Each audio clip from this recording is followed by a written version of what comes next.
ಎಲ್ಲ ಥರದ ಬಿರಿಯಾನಿ ರೆಸಿಪೀಸ್ನೂ ಟ್ರೈ ಮಾಡಿದ್ದೀವಿ. ಇವತ್ತು ನಮ್ಮದೇ ನಾಡಿನ ಬ್ಯಾಂಗ್ಳೂರು ಸ್ಪೆಷಲ್ ದೊಣ್ಣೆ ಬಿರಿಯಾನಿ ಮಾಡಿ ತೋರಿಸ್ತಾ ಇದ್ದೀನಿ. ವೆಲ್ಕಮ್ ಬ್ಯಾಕ್ ಟು ನಿ ಓಮ್ ಕುಕಿಂಗ್ ಚಾನಲ್. ನಾನು ನಿಮ್ಮ ಅನಿತಾ. ಬನ್ನಿ ಹಾಗಾದರೆ ಮಾಡೋ ಪ್ರೋಸೆಸ್ ನೋಡೋಣ. ಫಸ್ಟ್ ಇಲ್ಲಿ 1 kg ಆಗೋಷ್ಟು ಚಿಕನ್ ತೊಗೊಂಡು ವಿತ್ ಸ್ಕಿನ್ನು ಅಥವಾ ವಿತೌಟ್ ಸ್ಕಿನ್ ನಿಮ್ಗೆ ಯಾವ್ದು ಇಂಟ್ರೆಸ್ಟ್ ಇದೆ ಅದು ತೊಗೊಳ್ಳಿ. ನಂತರ ಇದಕ್ಕೆ 1 ಕಪ್ ಆಗೋಷ್ಟು ಮೊಸರು, 1 ಟೀ ಸ್ಪೂನ್ ಆಗೋಷ್ಟು ಅರಿಶಿನ ಪುಡಿ ಮತ್ತು ರುಚಿಗೆ ಬೇಕಾದಷ್ಟು ಉಪ್ಪು ಆ್ಯಡ್ ಮಾಡಿಕೊಂಡು ಯಾವುದೇ ರೀತಿ ಮಸಾಲ ಅಥವಾ ಶುಂಠಿ ಬೆಳ್ಳುಳ್ಳಿ ಪೇಸ್ಟ್ ಆ್ಯಡ್ ಮಾಡ್ದೇನೆ ಇದನ್ನು ಚೆನ್ನಾಗಿ ಈ ರೀತಿ ಕಂಬೈನ್ ಮಾಡ್ಕೋಬೇಕಾಗತ್ತೆ. ಈ ಮೂರೇ ಐಟಮ್ಸ್ನ ಚೆನ್ನಾಗೆಲ್ಲ ಕಂಬೈನ್ ಮಾಡಿಕೊಂಡು ಇದನ್ನು 1 ಅವರ್ ನೆನೆಯೋಕ್ಕೆ ಬಿಟ್ಬಿಡಿ. ಈ ರೀತಿಯಾಗಿ ಫ್ರಿಜ್ಜಲ್ಲಾದರೂ ಇಟ್ಕೊಳ್ಳಿ, ಇಲ್ಲ ಹೊರಗಡೆನಾದರೂ ಇಟ್ಕೊಳ್ಳಿ. ನಂತರ ಒಂದು ಬಾಣಲೆಗೆ 1 ಟೇಬಲ್ ಸ್ಪೂನ್ ಆಗೋಷ್ಟು ಎಣ್ಣೆ ಆ್ಯಡ್ ಮಾಡಿಕೊಂಡು ಚಕ್ಕೆ, ಲವಂಗ, ಏಲಕ್ಕಿ, ಮೆಣಸು ಆ್ಯಡ್ ಮಾಡಿಕೊಂಡು ಒಂಚೂರೆಲ್ಲ ಫ್ರೈ ಮಾಡ್ಕೋಬೇಕಾಗತ್ತೆ. ನಂತರ ಇದಕ್ಕೆ 1-2 ಈರುಳ್ಳಿ ಮತ್ತು 4 5 ಹಸಿಮೆಣ್ಸಿನ್ಕಾಯಿ ಹಾಕ್ಕೊಂಡು ಖಾರ ನೋಡಿಕೊಂಡು ನೀವು ಕಡಿಮೆ ಅಥವಾ ಜಾಸ್ತಿ ಮಾಡ್ಕೊಳ್ಳಿ ಹಸಿಮೆಣ್ಸಿನ್ಕಾಯಿ.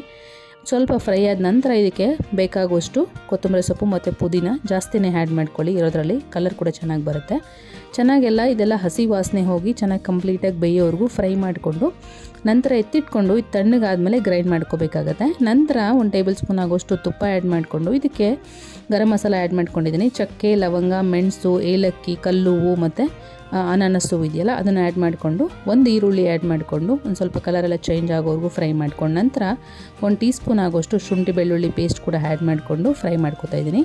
ನಂತರ ಮ್ಯಾರಿನೇಟ್ ಮಾಡಿಟ್ಕೊಂಡಿದ್ದಂಥ ಚಿಕನ್ನ ಆ್ಯಡ್ ಮಾಡಿಕೊಂಡು ಮೀಡಿಯಮ್ ಫ್ಲೇಮಲ್ಲೇ ಒಂದು 5ರಿಂದ 10 ನಿಮಿಷ ಚೆನ್ನಾಗಿ ಬೇಯಿಸ್ಕೋಬೇಕಾಗತ್ತೆ. ನೀರೆಲ್ಲ ಹೂರ್ಕೊಂಡು ಅದರಲ್ಲೇ ಬೇಯಬೇಕು. ನಂತರ ನಾವು ಆಲ್ರೆಡಿ ರುಬ್ಬಿಟ್ಕೊಂಡಿದ್ದಂಥ ಮಸಾಲ ಐಟಮ್ಸು ಮತ್ತು ಆನಿಯನ್ ಮಿಶ್ರಣನ ಈ ರೀತಿಯಾಗಿ ಆ್ಯಡ್ ಮಾಡಿಕೊಂಡು ಚೆನ್ನಾಗಿ ಬೇಯೋವರೆಗೂ ಇದನ್ನು ಬೇಯಿಸ್ಕೊಳ್ಳಿ. ಒಂದು 70 to 80% ಇದರಲ್ಲೇ ಬೇಯಬೇಕು. ಇದು ಮಧ್ಯಮದಲ್ಲಿ ಬೇಕು ಅಂತಂದರೆ ಈ ರೀತಿ ತಿರುಗಿಸ್ಕೊಂಡು ನೀರೆಲ್ಲ ಸ್ವಲ್ಪ ಹತ್ತಿರ ಬರೋವರೆಗೂ ಸ್ವಲ್ಪ ಗಟ್ಟಿ ಆಗೋವರೆಗೂ ಚೆನ್ನಾಗಿ ಫ್ರೈ ಮಾಡ್ಕೋಬೇಕಾಗತ್ತೆ. ನೋಡ್ತಾ ಇರ್ಬೋದು ಕುದೀತಾ ಇದೆ, ನೀರೆಲ್ಲ ಸ್ವಲ್ಪ ಕಡಿಮೆ ಆಗಿದೆ. ಈ ಸ್ಟೇಜಲ್ಲಿ 1-2 ಕಪ್ ಆಗೋಷ್ಟು ಅಕ್ಕಿ ನೆನೆಸಿಟ್ಕೊಂಡಿರೋಂಥದ್ದು ಆ್ಯಡ್ ಮಾಡ್ಕೋತಾ ಇದ್ದೀನಿ. ನೀವು ತುಂಬ ಹೊತ್ತು ನೆನೆಸಿಟ್ಟಿದ್ದೀರ ಅಂತಂದರೆ ನೀರು ಕಡಿಮೆ ಆ್ಯಡ್ ಮಾಡ್ಕೋಬೇಕಾಗತ್ತೆ. ಅಳತೆ ನೋಡ್ಕೊಳ್ಳಿ. ನಾನು ಕುಕ್ಕರಲ್ಲಿ ಮಾಡ್ತಾಯಿಲ್ಲ, ಪಾತ್ರೆಯಲ್ಲಿ ಮಾಡ್ತಾಯಿದ್ದೀನಿ. ನೀವು ಕುಕ್ಕರಲ್ಲಿ ಮಾಡ್ಕೊಳ್ಳೋಂಗಿದ್ರೆ ಕೂಡ ಕಡಿಮೆ ನೀರು ಆ್ಯಡ್ ಮಾಡ್ಕೋಬೇಕಾಗತ್ತೆ. ಇದು 1-2 ನಿಮಿಷದವರೆಗೂ ಚೆನ್ನಾಗಿ ಫ್ರೈ ಮಾಡ್ಕೋಬೇಕಾಗತ್ತೆ ನೀರು ಆ್ಯಡ್ ಮಾಡ್ತಾನೆ.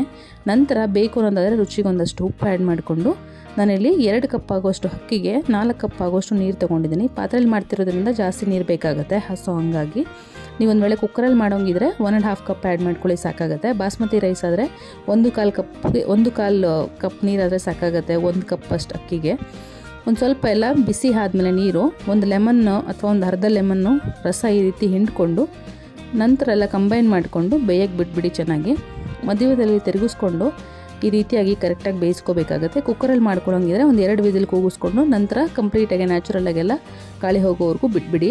ನೋಡಿ, ತುಂಬಾ ಸಿಂಪಲ್ ಆಗಿರೋವಂಥ ಬ್ಯಾಂಗ್ಳೂರು ಸ್ಪೆಷಲ್ ದೊಣ್ಣೆ ಬಿರಿಯಾನಿ ರೆಡಿ ಆಯಿತು. ಕಲರ್ ನೋಡಿ ಎಷ್ಟು ಕರೆಕ್ಟಾಗಿ ಬಂದಿದೆ. ಟೇಸ್ಟ್ ಕೂಡ ಅಷ್ಟೇ ಚೆನ್ನಾಗಿತ್ತು. ನಿಮಗೂ ಇಷ್ಟ ಆಗಿದೆ ಅಂತ ಅನ್ಕೋತೀನಿ. ರೆಸಿಪಿ ಖಂಡಿತ ಟ್ರೈ ಮಾಡಿ ತಿಳಿಸಿ ಕಮೆಂಟ್ ಮೂಲಕ ನಿಮ್ಗೆ ಹೇಗೆ ಬಂತು ಅಂತ. Thank you.